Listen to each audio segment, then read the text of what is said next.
Salut les petits enfants de la forêt. Eh oui, je sais ce que vous allez me dire.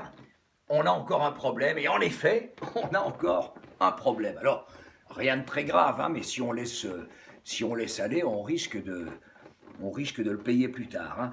Alors, premièrement, je voudrais d'abord, pour répondre à ceux qui me parlent souvent de mon beau fauteuil vert, qui ressemble à celui d'Emmanuel, Emmanuel Latoride, on s'en souvient tous, pas du tout. Ça n'a rien à voir avec le fauteuil d'Emmanuel, qui d'ailleurs, je vous le rappelle, après les quelques tournages qu'il y a eu dedans, à mon avis, ça devait sentir quand même un petit peu le tabouret de chansonnier en fin de tournée. Je ne sais pas si vous pouvez vous imaginer un peu, un mec comme Brassens qui aurait fait 300 représentations sur le même tabouret, croyez-moi, ça sent le lasso, hein, et c'est peu de le dire, hein, le lasso qu'on aurait attrapé à Marcassin en plus, donc c'est une odeur particulière. Enfin bref, tout ça pour vous dire que je repensais hier soir, tout simplement, comme ça, à l'humanité, à ces grands hommes qui ont traversé les océans, qui ont bravé les mers pour aller découvrir des continents, pour construire notre humanité, qui ont emmerdé aussi quelques autochtones, hein, faut pas se le cacher, mais enfin sans ça, on n'aurait pas connu le Starbucks à New York, et puis voilà, donc moi je suis plutôt content,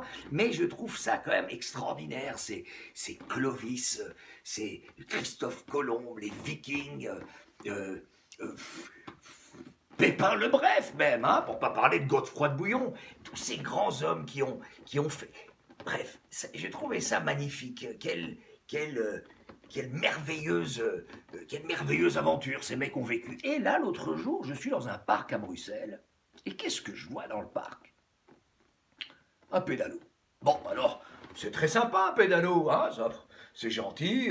Si t'aimes pas la vitesse, tu vas adorer ton pédalo. Puis je regardais ça et je me disais, tiens, c'est quand même incroyable parce que il y a à peu près 40 centimètres d'eau là dans le lac dans lequel il est. Il y a des maisons tout autour. On pense bien qu'il n'y a pas de danger, hein. Bon, et je vois là un monsieur avec son fils, à peu près 45, 50 ans, son fils de 12 ans, 13 ans, et ils ont un gilet de sauvetage.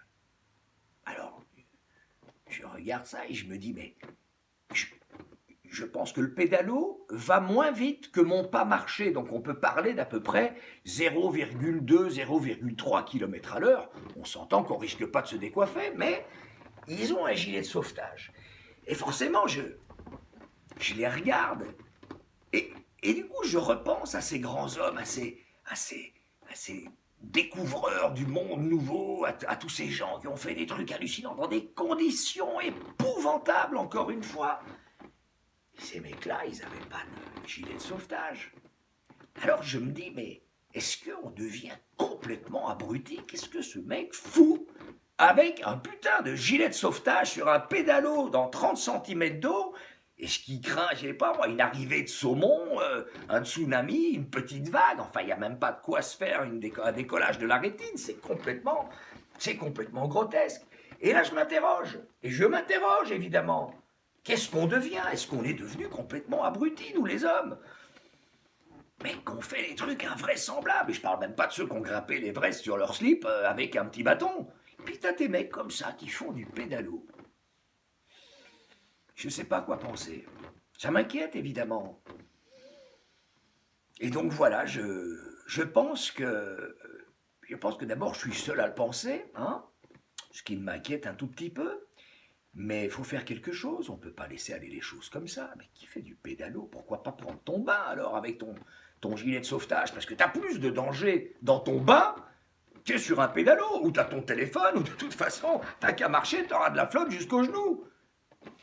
Qu'est-ce qui se passe avec ça? Et je m'inquiète. Je trouve que l'homme devient mou, voire complètement con. Voilà, je voulais partager cette petite pensée avec vous, hein. Bien, bon bah écoutez, bon retour en pédalo alors, hein.